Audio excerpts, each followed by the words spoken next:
Ever lay awake at night like 3 in the morning and you feel like something's off? Yeah. And it's not just like you had too much coffee or, you can't sleep. It's something deeper. Yeah. Like almost like something's holding you back. You know, you've just hit on something that's so fascinating and interesting. Oh, yeah. Like our minds are really trying to tell us something, Yeah. but we're not really listening. And it's important stuff. So think of it this way. Okay.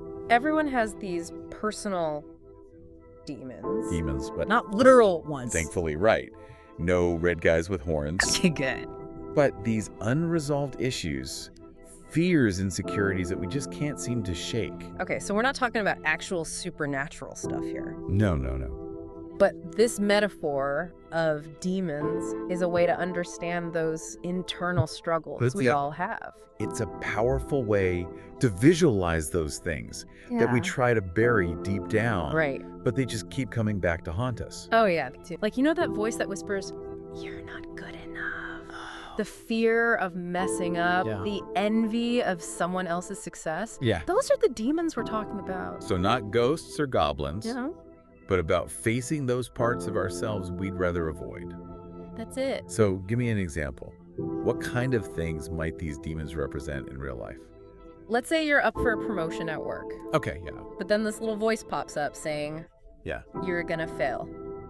You're not qualified." Ugh, That's your demon of self-doubt rearing its ugly head. I hate that guy. Right. Or maybe you see a friend living their dream life. Okay. And you're hit with this wave of jealousy. Oh, yeah. That's your demon of comparison whispering those nasty things. Wow, that makes so much sense. It's like these demons are feeding off our deepest insecurities and fears. They are. But wouldn't it be easier to just ignore them? Pretend they're not there? Well, this is where it gets a little tricky. Ignoring these demons is like ignoring a flashing check engine light in your car. Oh, no. Right. Yeah. Sure, you can try and tune it out for a while, but eventually that engine is going to blow. Kaboom. Pushing those feelings down only gives them more power in the long run. Okay. I'm starting to see why confronting these demons is important, but it sounds scary. It can be. Why would we willingly want to face something that makes us feel so uncomfortable? Well, think of it this way. Okay. These demons are actually trying to tell us something important. They're like messengers, Okay. albeit rather grumpy ones, trying to point out areas where we need to grow and change. Oh, interesting. They're holding up a mirror to those deep-seated insecurities and unmet needs that we haven't fully addressed. So it's not about punishing ourselves for having these negative thoughts and feelings. Not at all. It's more about trying to understand where they're coming from and what they're trying to tell us. You got it. You're getting it. Okay, I think I'm starting to get it. And here's the truly liberating part. Okay. Often, the answers we're seeking are already within us. When we face these demons, we're not just silencing them. Yeah. We're starting a dialogue. It's like finally having that tough conversation with yourself that you've been putting off. Oh, that's a good point. But that takes a lot of courage, right? It does. It's not easy to be that vulnerable even with ourselves. You're absolutely right. It takes real honesty and a willingness to sit with those uncomfortable feelings. Yeah. But it's in those moments of vulnerability that we often find the greatest strength and self-awareness. So how do we actually go about listening to these demons? Okay. What does that look like in practice? Well, it's not about silencing those voices, but understanding them. Okay. Think of it like this. Yeah. You're finally sitting down with that grumpy roommate who's been leaving passive-aggressive notes on the fridge. Well. It's time to hear them out and figure out what's really going on. Okay, that's a great analogy. Yeah. But I imagine this conversation can get pretty intense. It can. What are some practical ways to actually start this process of listening to our demons? You're right. It's not always a pleasant chat. Right. But there are tools to help. Okay. Journaling can be incredibly powerful. It's like giving your demons a space to vent on paper. Or maybe meditation is more your style, allowing those thoughts and feelings to surface without judgment. Yeah. And of course, therapy is a fantastic option. Right. Having a trained professional guide you through those murky waters. So we're talking about creating a safe space. Yes. Whether it's in our journal on our meditation cushion or in a therapist's office where we can actually examine those demons without feeling overwhelmed or judged. And here's something the research really emphasized. Okay. Acknowledging those imperfections and vulnerabilities doesn't mean we're weak or broken. Right. It's actually a sign of incredible strength and self-awareness. That's a really important point. Yeah, It's so easy to fall into the trap of self-criticism. absolutely. But this is about understanding ourselves better, not beating ourselves up. Right. But let's be honest, facing those demons head-on can feel pretty daunting.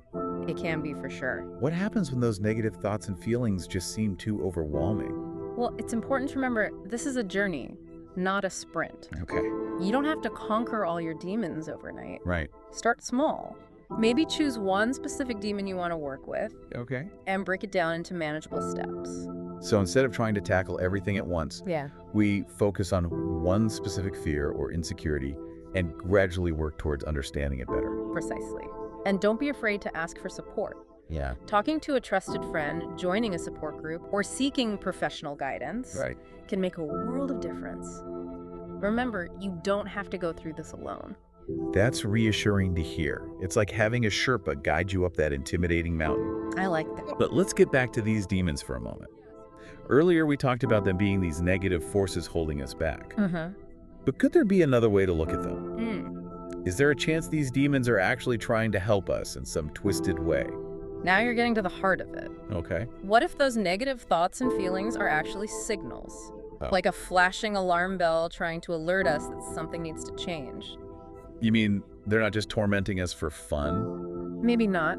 They're actually trying to point us in a better direction. Think about it. Okay.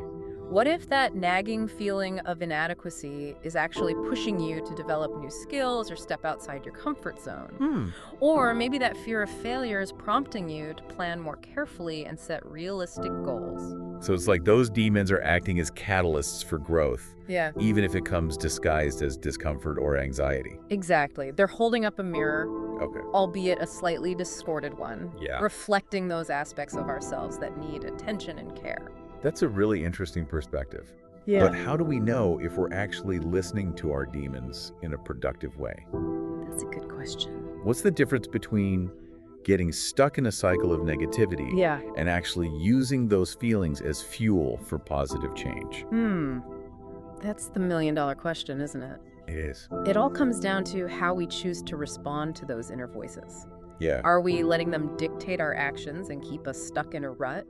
Or are we using them as information as a springboard for growth and transformation? So it's not about getting rid of the demons altogether, Right. but learning to understand their message and use it to our advantage. Exactly. But that sounds easier said than done. It is. How do we actually shift from feeling overwhelmed by these negative feelings Yeah. to using them as motivation?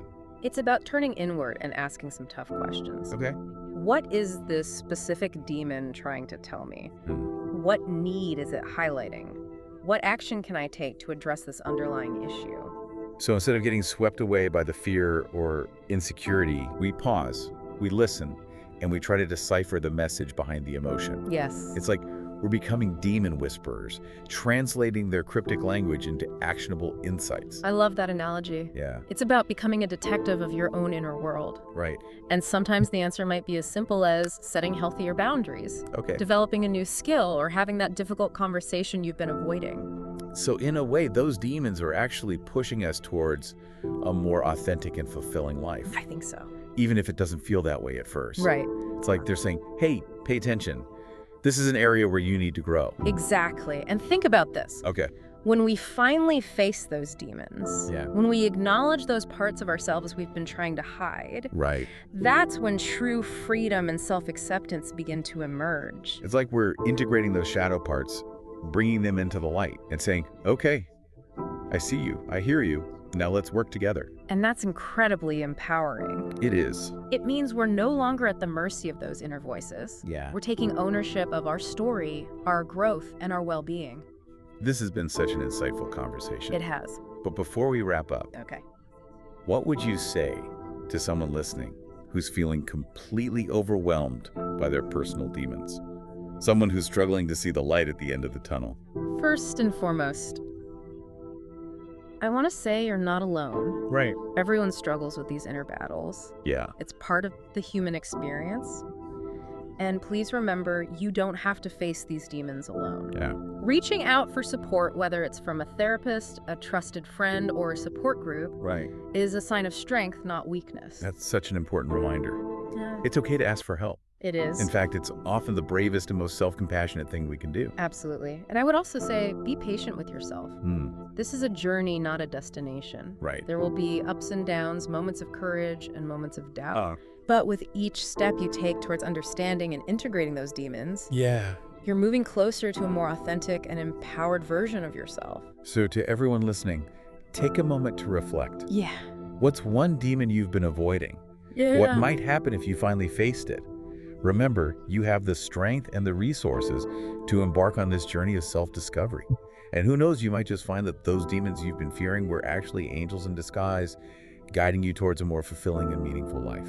Beautifully said. It's time to turn those inner whispers into a roar of self-acceptance and growth.